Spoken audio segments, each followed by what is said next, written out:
You experiment. Man, that got me flagged. I actually got shadow banned for a while because of that. Watch all of his interviews, see what he talks about, and then ask him different questions that nobody's asked before. My goal is to explore my personal brand Yep. over the next couple of months. Yep. So I understood the concept of creating daily content for YouTube and then split it up and then put it out to the rest of the platforms. Yep. What do you think there? Like, what's the ideal process? If you can maybe pull the curtain on your end, like what do you exactly do? Like, do you actually record a video? You put the video on a Google Drive, and then you let the editor do. Who does all? Oh the, wow! Okay, yeah, sure, super. I want to go technical. Yeah, go ahead, let's do tactical. it. Technical, tactical, love it. So we start with Evernote. Okay. So for most of my videos, it's a 3-person process. I have a researcher named Ivan, and he is researching all the videos. So he's finding the clips for, if it's a top 10, he's finding clips of the top 10. If it's the espresso, he's finding the clip for the espresso, and he brings them to me. Okay. So every Tuesday when it's filming day, everything has to be updated by Tuesday.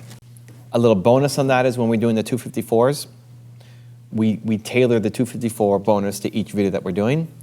Somebody else on my team is in charge of 254. They have access to the Evernote. So they're looking at the notes before I do. They're adding the 254. So then when I show up on Tuesday, I've got all the videos I need to film. Either on a small day, it would be 10 videos, Yep. 12 videos, or on the full day where I got to do all day long weekend videos. Because it's only one day a week or sometimes one day a month, so it's got to all be ready for me to go, right? I load up my Evernote. I'm looking at the clips. If I have to say something about the clip, I'll watch the clip and then record what I'm going to say. If it's a top 10 where I'm basically saying the rules, I'll start working my way through that. I record everything on my computer. So I have a DSLR connected to my computer. Okay. I didn't even know you could do that, but there's a device called El Gato, which means the cat. It plugs into your USB on your computer, and then you can plug a DSLR into it. Oh, all right. And then it films straight into the computer? Yeah. Oh, wow. Yeah, sick. So, Whoa. so your computer thinks it's a webcam. So here's what happened. I had a webcam. I got the Logitech. It was the only 1080p Logitech webcam. I don't know if there's others now, but it was the best one. And then I'm on a Zoom call with a buddy of mine, Jeremy, and like, dude, how do you look so clear? Like, I have the best webcam you can buy, and you look 10 times better than I do. What are you doing? It's like, oh, I just use Elgato. Like, what the heck is that? So like that day I bought Elgato. It's not expensive, like $100 or something. Yep. And then you could plug in your DSLR into it. I bought a plug from my camera so they can go into the wall so you're not running out of batteries as you're going through it. That you can just get on Amazon. And then, so it acts as the webcam for my computer. I have a boom mic, so I have a mic that's over my head. That sometimes you can see it in older videos in front of my face. Yep. I moved it so it's above my head. I used what's that silver one called? The Bluetooth one, the Blue Yeti. The Blue Yeti, yeah. I mean, it's a standard. I used that for a long time, and then I wanted to up my audio game, so I went to a microphone store, and I said, I need a microphone without having to build out a full studio with soundproof walls and everything. So he gave me this really specific microphone that singers use or rappers will use because it's a really narrow field of focus. So it's only covering, like, if it's above my head, it only covers this, right? So there can be something else happening behind, but you won't pick it up. So now it's just slightly out of frame. It's like right here. So you can't see it, but it picks up good audio. Good audio. I record the files. Usually I'll record it one at a time. So I won't make all the top 10s together. I'll make one top 10 and then another top 10 and I'll put it in a folder. So it'll be Bill Gates, Oprah Winfrey, whatever. Drop it in that folder. We use Dropbox. So me and my main editor, Christina, have a shared Dropbox folder. In there, I'll put the date, so 2019, whatever. And in there will be top 10, and in there will be each breakdown, and I just drop the folder in, drop the file into the folder, and it goes to her. It saves so much time with the Elgato thing. You don't need Oh my gosh. transfer. Yeah, ridiculous, yeah. It's crazy. If you need the lens, I can tell you it. I don't, anybody knows, but. Gear, yeah, with gear we're good. All right, so then Okay. I got that process. So that saves me a lot of time. So then she'll take it, she'll edit it, she'll look at the Evernote file for timestamps and all the notes that have to go along that Ivan, the researcher, created. And Christina and her husband are both full-time working. So I don't know how they split up the work. Tasks. But Christina basically manages her and her husband. Then she'll upload it to YouTube. So after that point, I'm basically not touching it. We'll upload it to YouTube. She uploads it to YouTube. We have our standard description that will be put in. Then she'll make a thumbnail for it. For most of our standard videos, if there's a new video, then I'm more heavily involved because it's a new thing we're testing and I'm playing with. But for our usual stuff that's going up, she uploads it, she puts a thumbnail on it. My researcher will title it, put it in the description, and then it goes live. When is the researcher sending that information to Christina? So he's putting it on YouTube himself. He's titling it. Okay. And he's putting in the description. She's doing the upload of the video. Yeah. And she'll put the thumbnail on. So the design she'll do, right? So like creating the content, uploading it, putting it on the schedule, making a thumbnail, all visual stuff. He will then go in and work on what the title is going to be and what's going to be in the description. Got it. Okay. And then it goes live. Like I'm out of the process by then. No, it's so much clearer now. All right, cool. Okay, so I got I got that part. Yeah. Now, you've been seeing some of the content that I was created, and you've been telling me, hey, you should actually do this, this, and that. Now, what do you think on my brand would make a bigger impact and ultimately, will bring more subscribers to the channel, will make people more interested? Is it tactical content coming from me, like doing tutorials about how to do stuff in ClickFunnels? Is it tutorials about Facebook ads and YouTube ads and all the rest of the stuff that I do? How should I think about the content creation from that matter? Should I just apply? Because it's like, for example, the thought leadership template. I don't know if I could. I could apply that to a tactical video too, and I could get those for more than 10 minutes. I could do like a 1-hour tutorial every day. Yeah, the tactics are in the 3 points. Yeah. Here's your powerful opinion, context, all that, but then after you tell your story, you give me points on what to do. Okay, so 1, let me 2, pause 3. you for a second there. Yeah. If I do a daily video, am I putting a different story every day? Story of my client, the story what happened today, and just tied it up with that video? Got it, okay. Like what happened today or yesterday or in the news or with your client or with an email or something that you can bring up. Just a story. That relates to the message. Yeah. So the story can inspire the message. Okay.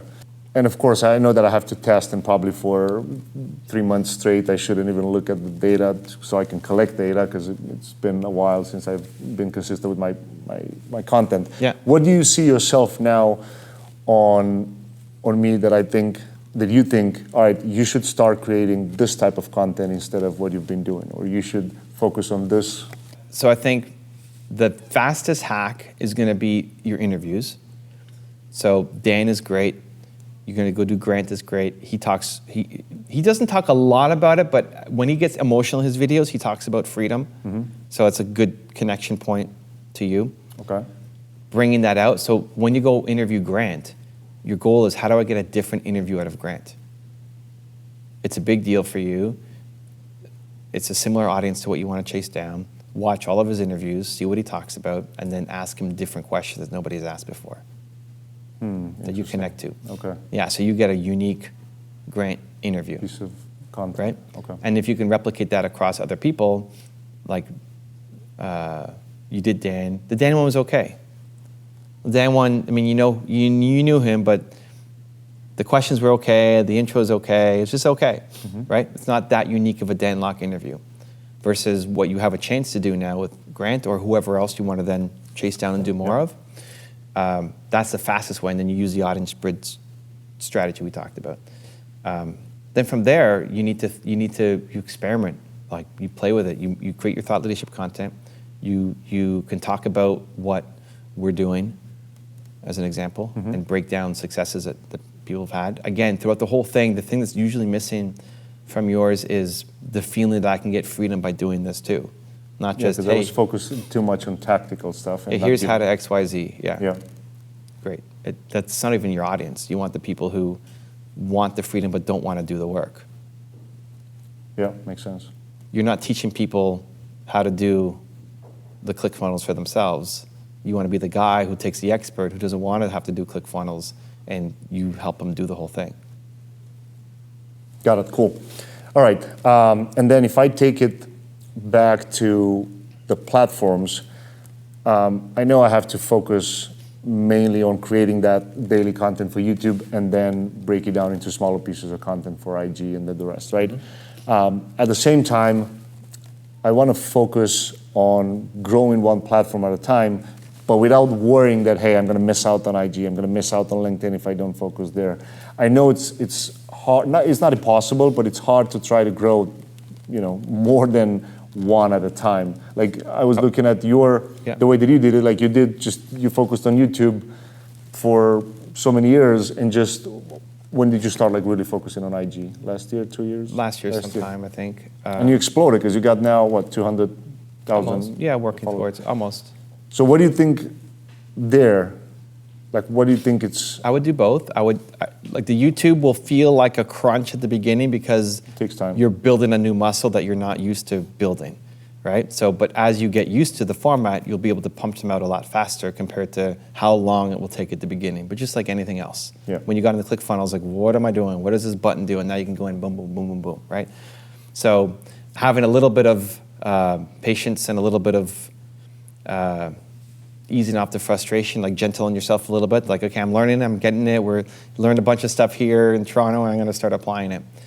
And then taking the best content, and I would put it right now to both Instagram and LinkedIn, take the best piece from there and post it, the same video, make it square, and post it to Instagram and to LinkedIn. Got it. Now, to pause a little bit there, who is the person that handles that process? Like, I understood, okay, the editor should cut the video and should pick whoever's saying the best things and then bring that.